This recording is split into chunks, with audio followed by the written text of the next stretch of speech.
Hello student, हम आज से 12th फिजिक्स स्टार्ट करने वाले हैं। और जैसा कि आप जानते हैं 12th फिजिक्स को 9 यूनिट में डिवाइड किया गया है, अर्थात 9 इकाई में बांटा गया है। तो हम सबसे पहले आज पहली इकाई की बात करते हैं और पहली इकाई का नाम है, वो नाम है स्थिर विद्युत। जो फर्स्ट इकाई है इसकी यूनिट है उसका नाम है स्थिर विद्युत। स्थिर विद्युत है, स्थिर विद्युत के अंदर हम स्थिर आवेश के गुणों की बात करेंगे। विद्युत बल, विद्युत क्षेत्र, विद्युत विभव, विद्युत धारिता, इन सभी की डेफिनेशन, इनके डेरिवेशन सब हम इसके अंदर निकालने वाले हैं, जो कि 12th के लिए वेरी वेरी इंपॉर्टेंट है। अब जो हमारी पहली यूनिट है स्थिर विद्युत, स्थिर विद्युत के अंदर 2 चैप्टर आएंगे। तो अब मैं आपको अलग अलग चैप्टर ना कराते हुए स्थिर विद्युत के अंदर ही दोनों चीजें 1 बाय 1 टॉपिक वाइज करवाता जाऊंगा, तो जिसमें आप समझ सकते हैं। अर्थात जो स्थिर विद्युत है इसको घर्षण विद्युत भी कहते हैं, क्योंकि अधिकतर ये रगड़ने या घर्षण के द्वारा उत्पन्न होने वाले जो आवेश है वो हमारे बॉडी के अंदर भी प्रेजेंट रहता है, या हम किसी चीज पे हल्का सा हमारा हाथ जाए और उसमें घर्षण होता है, उससे भी आवेश उत्पन्न हो जाता है। तो इन चीजों के बारे में हम डिटेल में पढ़ेंगे।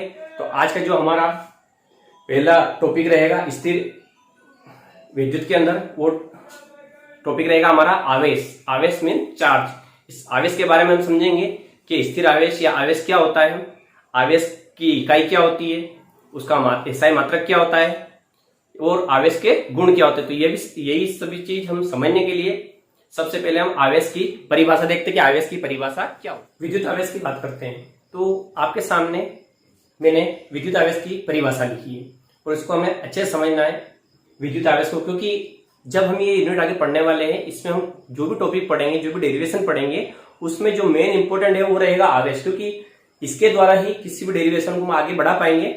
हर जगह ये इन्वॉल्व रहेगा, ये जुड़ा हुआ रहेगा। बिना आवेश के कोई सा भी डेरिवेशन या नहीं हो सकता। तो पहले हमें ये समझना पड़ेगा। इसमें देखते हैं, हमने सबसे ऊपर लिखा है टॉपिक का नाम जो है विद्युत आवेश, जिसे हम इलेक्ट्रिक चार्ज बोलते हैं इंग्लिश में, ठीक है। इसका है विद्युत आवेश प्रत्येक मूल कणों का एक अंतर्निहित गुण है। जो मूल कण होते हैं उनका जो इंटरनली प्रॉपर्टी रहती है, मतलब अंतर्निहित गुण रहता है, वो विद्युत आवेश होता है, जिसके प्रत्येक परमाणु की, आपको पता है छोटे छोटे परमाणुओं से मिलकर ही बनता, परमाणु से अणु ने से कोई सा भी पदार्थ का निर्माण होता है, वो हम आपको पहले बता चुका हूं। तो एक बार देख लीजिए कि जो प्रत्येक परमाणु रहता है वो इलेक्ट्रॉन व प्रोटॉन के कारण वह विद्युत बल आरोपित कर सकता है।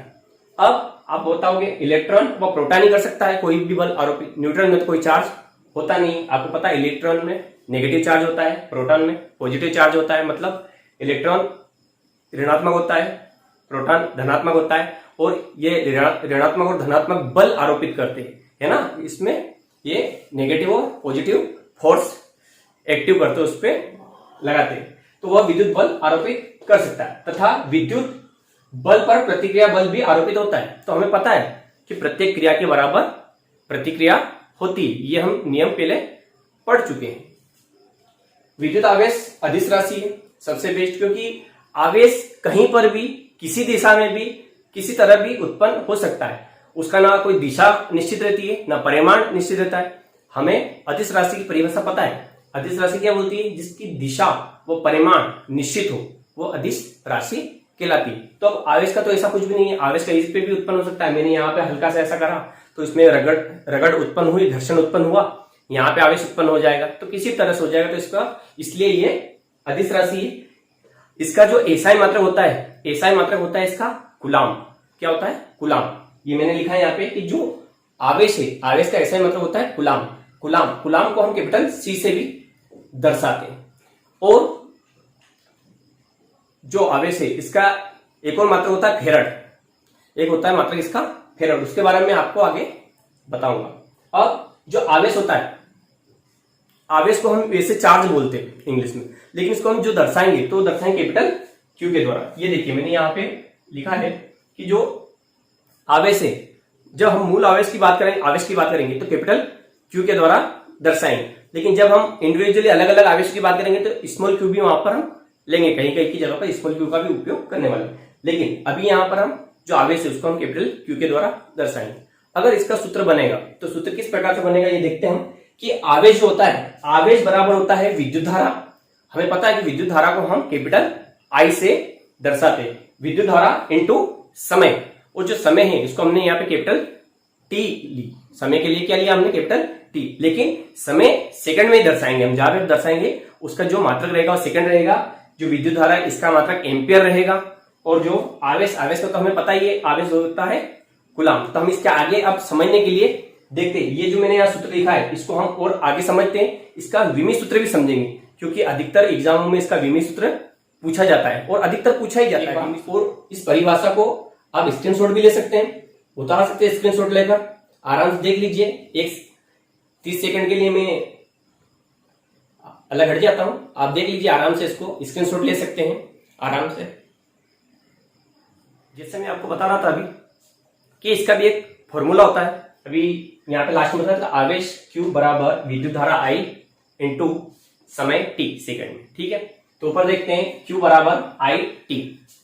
ठीक है, Q तो कूलाम है, I को एम्पियर से और T को सेकंड से कहें। अब अगर हमें इसका विमी सूत्र निकालना है तो विमी सूत्र के लिए सबसे अच्छी ट्रिक यहाँ देखिए, विमी सूत्र डायरेक्ट मैंने बताया यहाँ पे कि M0 L0 T1 A1, लेकिन अब आया कैसे ये समझते हैं। देखिए, जब विमी सूत्र की हम बात करते हैं, जब हम विमी सूत्र की बात करने जाते हैं तो विमी सूत्र इसका जो बेस होता है वो 3 चीजों से ही निर्धारित होता है, M L T।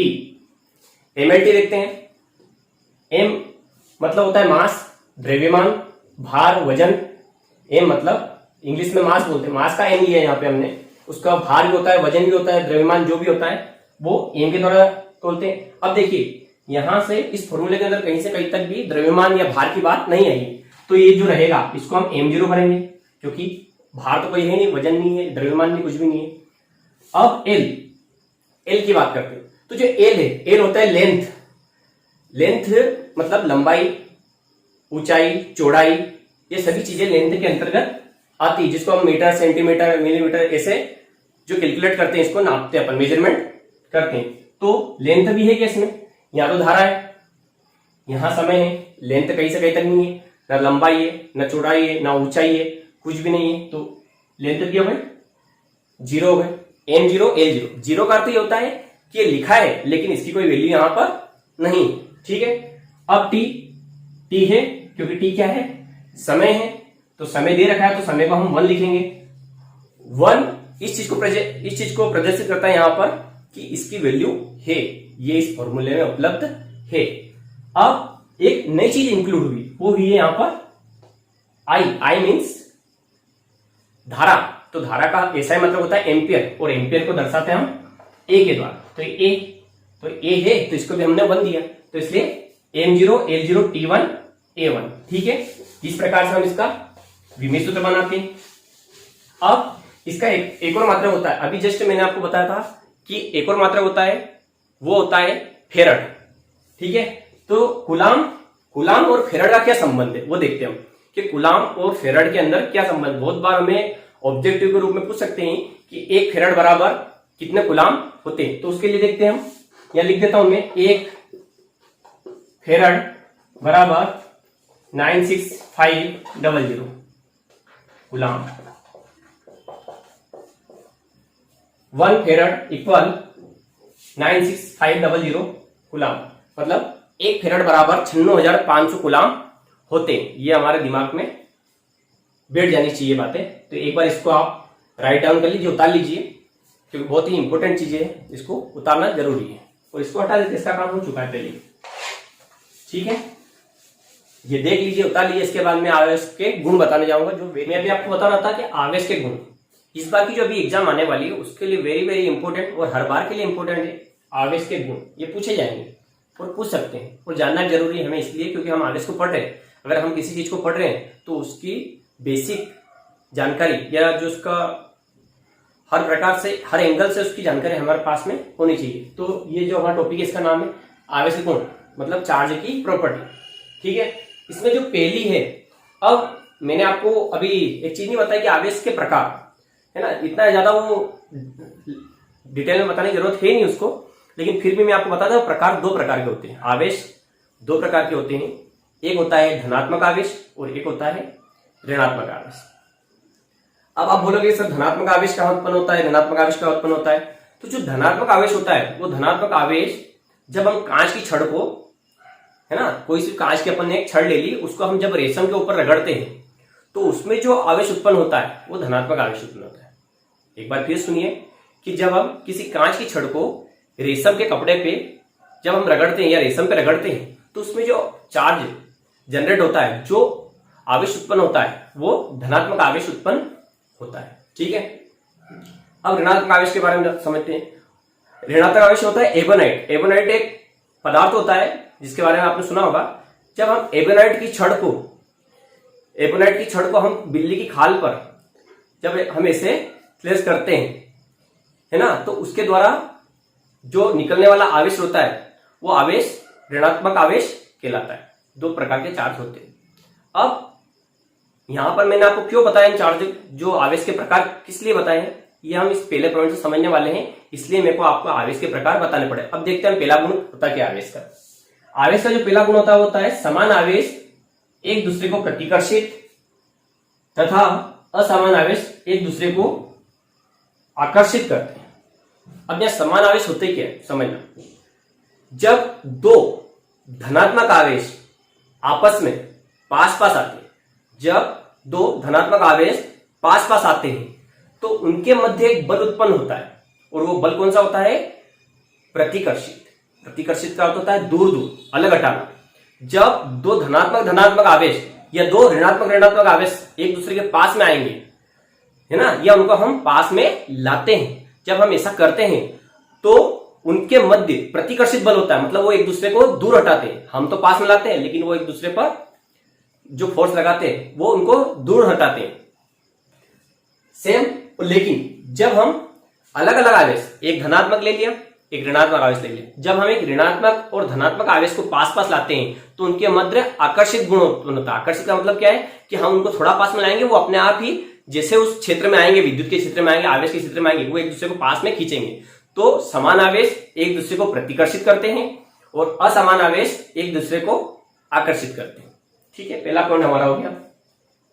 अब जब दूसरा पॉइंट है आवेश एक अदिश राशि। अभी मैं आपको बता चुका हूं कि आवेश कहीं पर भी कैसे भी किस तरह की उत्पन्न हो जाता है, इसलिए आवेश एक अदिश राशि, क्योंकि ना तो इसकी दिशा निश्चित होती है ना इसका परिमाण निश्चित होता है। जब दिशा व परिमाण निश्चित ना हो तो ये अदिश राशि हम इसे बोल सकते हैं। आवेश सदैव द्रव्यमान से संबंध रखता है। तीसरा पॉइंट, आवेश सदैव द्रव्यमान से संबंध रखता है। बात भी सही है, क्योंकि आवेश किसी भी वस्तु में, किसी भी पदार्थ में उत्पन्न होगा, और हम जब भी किसी पदार्थ की बात करते हैं तो बिना द्रव्यमान के कोई पदार्थ की व्याख्या की नहीं सकती, कल्पना कर नहीं सकते। जब तक किसी भी पदार्थ या द्रव्यमान दोनों एक दूसरे के समानार्थी शब्द है, जब तक कोई द्रव्यमान इकट्ठा ना होगा वहां पे कोई पदार्थ बन नहीं सकता। ये पदार्थ की परिभाषा है, क्यों पदार्थ का आकार होता है, द्रव्यमान होता है, कोई गुण होते हैं, तो इस प्रकार से उसको हम बता सकते हैं। तो जब तक कोई पदार्थ ना रहेगा, उसमें द्रव्यमान नहीं रहेगा, जब तक हम उसमें आवेश उत्पन्न नहीं कर सकते। आवेश क्वांटीकृत होता है। क्वांटीकृत का अर्थ होता है कि जो भी पदार्थ है, जो भी द्रव्यमान है, उसमें संपूर्ण में फैले हुए आवेश, उसके अंदर जो भी इलेक्ट्रॉन प्रोटॉन रहते हैं, उसके गुणज होते हैं, उसके समानार्थी होते हैं, उसके गुणज होते हैं। और आवेश अचर है।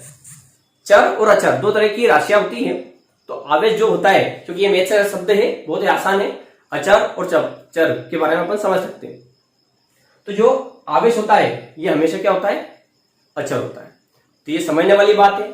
ये इस एग्जाम के लिए बहुत इंपॉर्टेंट प्रश्न भी, इसलिए मैंने ट्रिपल स्टार यहाँ पे लगा चुका हूं मैं, आवेश गुण। तो एक बार इसको आप स्क्रीनशॉट ले लीजिए या उतार लीजिए। तो उतारना तो इतनी जल्दी संभव नहीं हो पाएगा आपसे, तो स्क्रीनशॉट ले लेना, फिर आराम से आप इसको उतार लेना। तो ये आज के हमारे जो टॉपिक थे, आवेश की परिभाषा और आवेश के गुण। लगातार आपको ऐसे वीडियो मिलते रहेंगे। सब्सक्राइब कीजिए और जो बेल आइकन बटन है उसको प्रेस कीजिए, क्योंकि जब भी मैं वीडियो डालूंगा तो आपके पास डायरेक्ट नोटिफिकेशन आ जाएगा। धन्यवाद।